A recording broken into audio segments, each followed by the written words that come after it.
साथियों नमस्कार। तो आज हम प्रश्नावली 1.2 के प्रश्न करेंगे और हमारा पहला प्रश्न है, सिद्ध कीजिए कि √5 एक अपरिमेय संख्या है। तो पहले हम ये समझते हैं कि ये अपरिमेय संख्या क्या होती है। तो देखो, अपरिमेय संख्या वे संख्याएं हैं जिसे हम P/Q के रूप में नहीं लिख सकते। कुल मिला के हम इसको बट्टे में नहीं लिख सकते, वे हमारी अपरिमेय संख्या होती है। और परिमेय संख्या क्या होती है? तो परिमेय संख्या वे संख्या होती है जिसे हम P/Q के रूप में लिख सकते हैं, है ना। और हमें सिद्ध करना है ये जो √5 है वो हम बट्टे में नहीं लिख सकते, है ना।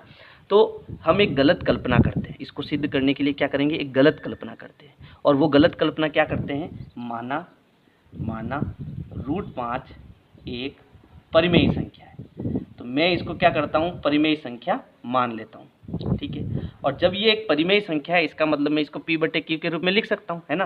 तो यहाँ पर ये √5 जो है वो A/B के रूप में मैं लिख देता हूँ। यहाँ P/Q की जगह मैं A/B लिख देता हूँ, है ना। तो क्योंकि ये परिमेय संख्या है तो इसको मैं A/B लिख सकता हूँ, यानी बट्टे के रूप में लिख सकता हूँ। अब यहाँ जो मैंने A और B लिया है वो कैसी संख्या है, सह अभाज्य संख्या है। अब ये सह अभाज्य संख्या क्या है उसको भी समझो। जैसे मैंने एक संख्या ली 13/8, तो 13 के जब मैं गुणनखंड करूंगा तो मिलेगा 13 गुणा 1।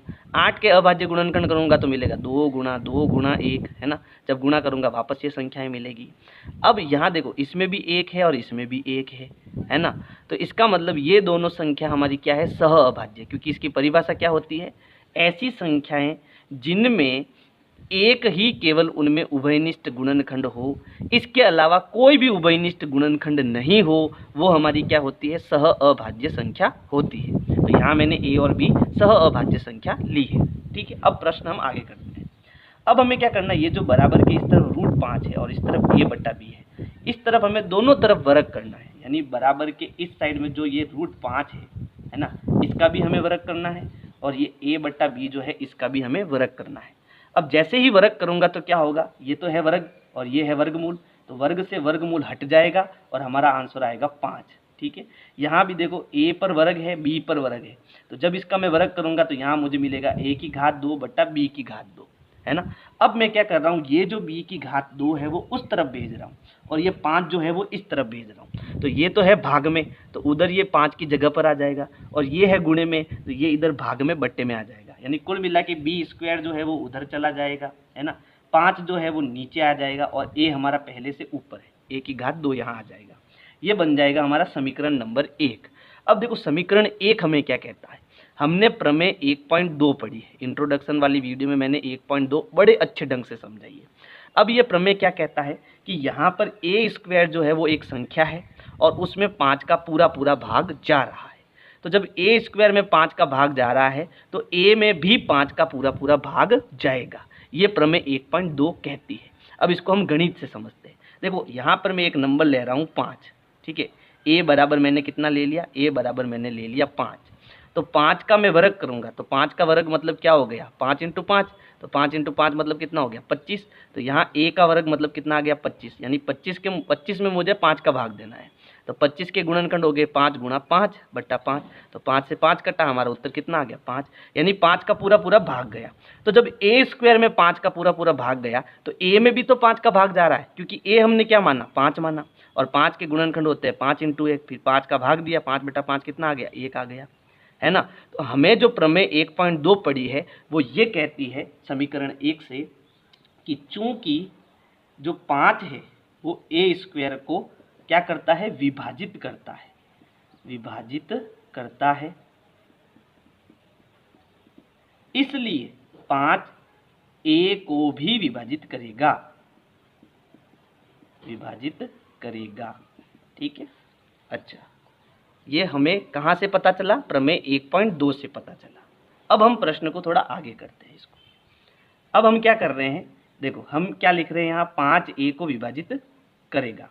इसका मतलब क्या हो गया कि मानो कि यहाँ पर जो मैं A ले रहा हूँ वो मैं क्या मान रहा हूँ, 5 × C मान रहा हूँ। क्यों मान रहा हूँ भाई 5 × C, तो देखो मैंने यहाँ क्या लिखा, 5 A को विभाजित करेगा। अब A/5 है ना, 5 A को विभाजित करेगा, इसका मतलब A/5। अब A हमारा क्या है, जब मैं A के गुणनखंड करूंगा तो मुझे 5 × C मिलेगा, यानी इसमें एक गुणनखंड मुझे 5 मिलेगा, तभी तो 5 का भाग जा रहा है, समझ गए। इसलिए मैं A को क्या मान लेता हूँ, 5C मान लेता हूँ। ये हमें मानना है। चलो माना a बराबर 5 गुणा c, 5 क्योंकि 5 इसमें एक गुणनखंड है। तो हम क्या करेंगे, समीकरण 1 से a का मान कितना रखेंगे, 5 गुणा c रखेंगे। तो समीकरण 1 हमारा क्या है, b स्क्वायर बराबर a स्क्वायर, यहाँ पर a की जगह मैं कोष्टक बना रहा हूँ, a स्क्वायर बटा 5, और a मुझे कितना रखना है, 5 गुणा c रखना है, क्योंकि ये मैंने माना है ना, a की जगह मैंने 5c रख दिया। अब इसको हल करो तो देखो b स्क्वायर हमें क्या मिला, b स्क्वायर बराबर 5 का वर्ग करेंगे तो 5 इंटू 5 कितना हो गया, 25 गुणा c का वर्ग करेंगे तो हो गया c की घात 2 बट्टा नीचे कितना आएगा 5। अब हम भाग देंगे तो 5 एकम 5, 5 25, हमें क्या मिला, b स्क्वायर बराबर 5 गुणा c स्क्वायर मिला। अब ये जो 5 है वो मैं इस तरफ भेज रहा हूँ, तो ये गुणे में है तो इधर किस में आएगा, बट्टे में आएगा। तो हमें मिला b स्क्वायर बट्टा 5 बराबर c स्क्वायर, और ये हो गया हमारा समीकरण नंबर 2। अब देखो समीकरण 2 क्या कह रहा है, b स्क्वायर बट्टा 5, इसका मतलब ये कोई एक संख्या है जिसमें 5 का पूरा भाग जा रहा है। तो b स्क्वायर में जब 5 का पूरा भाग जा रहा है तो b में भी तो 5 का पूरा भाग जाएगा। जो हमने यहाँ किया वो काम हम यहाँ भी करेंगे। तो यहाँ लिखेंगे चूंकि 5 जो है वो b स्क्वायर को विभाजित करता है, इसलिए 5 b को भी विभाजित करेगा। अब हुआ क्या, इसको समझो। हमने a और b को क्या माना, सह अभाज्य संख्या माना। इसका मतलब जब मैं a के गुणनखंड करूंगा तो वो मुझे 1 इंटू मान लो कोई भी एक संख्या d मिलना चाहिए, है ना, d मिलना चाहिए, और बट्टा b के जब मैं अभाज्य गुणनखंड करूंगा तो मान लो इसमें 1 इंटू ई मिलना चाहिए, यानी 1 के अलावा कोई भी अभाज्य गुणनखंड इसमें मुझे नहीं मिलना चाहिए। जबकि हो क्या रहा है कि भाई ये भी 5 को विभाजित कर रहा है, ये भी 5 को विभाजित कर रहा है, यानी a बट्टा b के अंदर ये हो गया 5 इंटू सी, है ना, और ये मान लो 5 इंटू एफ हो गया, यानी इसमें भी 5 आ रहा है, इसमें भी 5 आ रहा है। जबकि ये तो हमने सह अभाज्य संख्या मानी थी, 1 के अलावा कोई गुणनखंड आना ही नहीं चाहिए था। जबकि इसमें तो दोनों में a में भी 5 आ रहा है क्योंकि इसमें 5 का भाग जा रहा है, b में भी 5 आ रहा है क्योंकि इसमें 5 का भाग जा रहा है। इसका मतलब ये तो सह अभाज्य संख्या है ही नहीं, जबकि हमने तो माना ये सह अभाज्य संख्या है। तो इसका मतलब क्या हुआ, ये हमने गलत कल्पना करी है। उस गलत कल्पना के कारण ही हमारा जो उत्तर है वो हमें नहीं मिल रहा है। बात समझ में आई? तो यानी कि जो हमने गलत कल्पना करी है यही कारण है कि इसको हम बट्टे में नहीं लिख सकते, और हम बट्टे में इसको नहीं लिख सकते, इसका मतलब ये कैसी संख्या है, एक अपरिमेय संख्या है। तो यहाँ अब नीचे हमें लिखना है, यहाँ एक विरोधाभास है। विरोधाभास क्या है, क्योंकि a और b तो सहअभाज्य संख्या है, a और b तो सहअभाज्य संख्या है, इसमें 1 के अलावा कोई उभयनिष्ठ गुणनखंड नहीं आना चाहिए। जबकि a और b में तो 5 एक उभयनिष्ठ गुणनखंड आ रहा है ना। तो इसका मतलब ये क्या हो गया, एक विरोधाभास हो गया, क्योंकि a और b तो सहअभाज्य संख्या है। अतः हमने एक गलत कल्पना की। हमने गलत कल्पना क्या की कि √5 एक परिमेय संख्या है, इसको हम बट्टे में लिख सकते हैं। जबकि ये तो हमने कल्पना ही क्या की, गलत कल्पना की है। स्पष्ट है कि √5 एक अपरिमेय संख्या है, क्योंकि इसको बट्टे के रूप में नहीं लिखा जा सकता है। तो इस प्रकार से आपको यह प्रश्न संख्या 1 करना है। प्रश्न संख्या 2 है, सिद्ध कीजिए 3 + 2 गुणा √5 एक अपरिमेय संख्या है ना। तो ये सिद्ध करना हमारा आसान है, क्योंकि हमें ये स्पष्ट पता है कि परिमेय क्या होता है और अपरिमेय क्या होता है ना। तो हमें परिमेय और अपरिमेय को अलग अलग करना है, तो ये हमारा क्या हो जाएगा, सिद्ध हो जाएगा। तो चलो अब इसको हम करना कैसे ये समझो कि भाई माना ये जो पूरी संख्या है 3 + 2 गुणा √5 एक कैसी संख्या है, परिमेय संख्या है। ठीक है, तो जब ये एक परिमेय संख्या है तो इसको मैं बट्टे के रूप में लिख सकता हूँ। तो यहाँ मैं 3 + 2 गुणा √5 को किसके बराबर लिख सकता हूँ, a बटा b के बराबर लिख सकता हूँ। यानी जब मैं इसको सरल करूँगा तो मुझे एक बट्टे वाली संख्या मिलनी चाहिए। अब देखो मैं क्या कर रहा हूँ, ये जो अभी मैंने सिद्ध किया, क्या सिद्ध किया, √5 क्या है, एक अपरिमेय संख्या है ना। तो जब रूट वाली संख्या को मैं इस तरफ ले लूँ, यानी इसको अलग रख दूँ, और बाकी संख्या को मैं इधर लेके आ जाऊँ, तो मेरा ऑटोमेटिक क्या हो जाएगा, सिद्ध। हम क्या करेंगे, √5 को इधर रखेंगे, बाकी सबको हम उधर भेज देंगे। तो सबसे पहले मैं इस 3 को जो है उधर भेज रहा हूँ, और ये जो 3 है वो बराबर के इस तरफ किस में है, प्लस में है। और समीकरण में हम जानते हैं कि जो संख्या प्लस की है उधर भेजने पर वो कैसी हो जाती है, माइनस की हो जाती है। तो यहाँ पर देखो बराबर अपनी जगह पर है, 2 गुणा √5 भी अपनी जगह पर है, a बट्टा b भी अपनी जगह पर है। मैं किसको उधर भेज रहा हूँ? +3 को उधर भेज रहा हूँ। यहाँ कोई प्लस माइनस नहीं है, मतलब वो प्लस का है ना। तो ये 3 प्लस का उधर जाके क्या हो जाएगा? -3 हो जाएगा।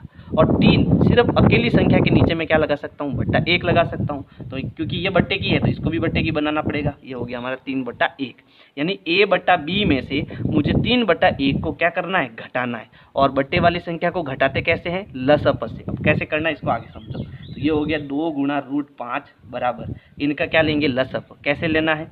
b का 1 से गुणा करो। तो हम जानते हैं किसी संख्या को 1 से गुणा करने पर हमें वही संख्या मिलती है। तो b इंटू 1 करेंगे तो क्या मिलेगा? b मिलेगा। अब हमें क्रॉस गुणा करना है। पहले b और 1 का गुणा करके नीचे लिखना है, अब हमें क्रॉस गुणा करना। क्रॉस में 1 का a से गुणा करेंगे तो a मिलेगा, b का 3 से गुणा करेंगे तो 3 गुणा b मिलेगा। 3 पहले लिखना है, b बाद में लिखना है, ठीक है। अब इस 2 को भी हमें उधर भेजना है। तो 2 यहाँ किस में है? गुणे में। तो उस तरफ किस में जाएगा? भाग में। भाग मतलब बट्टे में। तो यहाँ नीचे इसमें b के साथ आ जाएगा ये। तो हमें मिलेगा √5 बराबर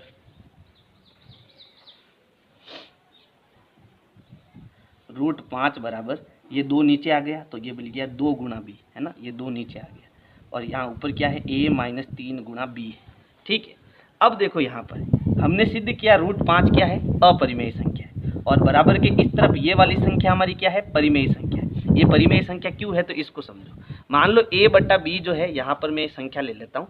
मान लो a हमारा कितना हो गया? 2 हो गया और b हमारा कितना हो गया? 3 हो गया। तो यहाँ a और b की जगह मैं 2 और 3 रखता हूँ। देखो a मुझे कितना रखना है? 2 -3 गुणा, यहाँ गुणे का निशान है, b कितना रखना है? 3 बट्टा 2 गुणा b, 2 गुणा b कितना रखना है? 3। सरल करो इसको तो ये हो गया 2 - 3 3 9 बट्टा 3 दूनी 6।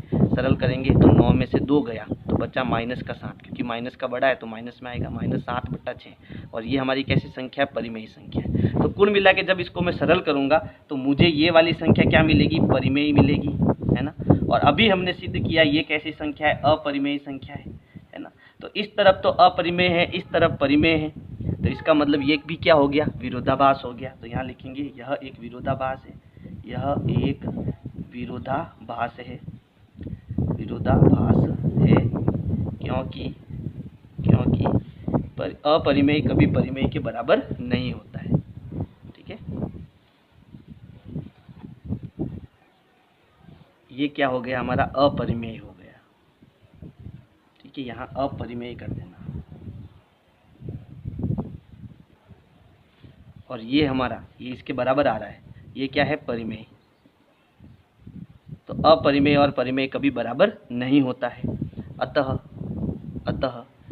3 + 2 गुणा √5 एक अपरिमेय संख्या है, अपरिमेय संख्या है। तो इस प्रकार से आपको ये प्रश्न संख्या 2 करना है। प्रश्न संख्या 3 है, सिद्ध कीजिए कि निम्न संख्याएं अपरिमेय हैं। ठीक है, तो जैसे हमने दूसरा प्रश्न किया वैसे ही इसको करना है। तो सबसे पहले है 1/√2। तो देखो √2 जो है वो एक अपरिमेय संख्या है। ये मैंने प्रमेय 1.3 में इसको सिद्ध किया था, है ना। तो कुल मिला के यहाँ पर √2 अपरिमेय है और बाकी जो संख्या बचेगी वो हमारी क्या बन जाएगी? परिमेय। और इसी से हमें इसको सिद्ध करना है। तो सबसे पहले हम क्या करेंगे? मानेंगे, गलत कल्पना करेंगे। माना 1/√2 एक परिमेय संख्या है। पहले हम एक गलत कल्पना कर देते हैं, ठीक है। तो जब ये एक परिमेय संख्या है तो मैं 1/√2 को a/b के रूप में लिख सकता हूँ, है ना। जहाँ a और b हमारी क्या हो जाएगी? सहभाज्य संख्या हो जाएगी और b 0 नहीं होना चाहिए, ठीक है। अब हमें क्या करना है? √2 को उधर भेजना है, बाकी सबको इस तरफ भेजना है, ठीक है। तो मैं क्या कर रहा हूँ? देखो मैं यहाँ पर √2 भाग में इसको उधर भेज रहा हूँ। समझो, देखो 1/√2 है और यहाँ a/b है। तो सबसे पहले b को उधर भेजूंगा तो ये बनेगा b का 1 से गुणा हो जाएगा और b/√2 बराबर क्या बनेगा? a बनेगा, है ना। अब मैं √2 को उधर भेजूंगा और a को नीचे भेजूंगा तो ये बन जाएगा b/a बराबर √2। तो ये हो जाएगा हमारा अपरिमेय और ये हो जाएगा परिमेय और यहाँ क्या आ जाएगा? विरोधाभास आ जाएगा, है ना। तो इसको मैं रीअरेंज कर रहा हूँ, यानी कि इसको सही व्यवस्थित करके लिख रहा हूँ। तो b हमारा यहाँ ऊपर आ जाएगा, a हमारा नीचे आ जाएगा, तो ये बनेगा b/a बराबर ये √2 कहाँ चला जाएगा? ऊपर चला जाएगा, यानी यहाँ पर आ जाएगा √2। अब b/a, है ना। तो b और a तो हमारी सहभाज्य संख्या है, तो इसका मतलब ये हमारी क्या हो जाएगी? ये हमारी परिमेय संख्या हो जाएगी। तो ये तो हो गई परिमेय संख्या, ठीक है। और बराबर के इस तरफ ये हमारी क्या हो गई अपरिमेय संख्या।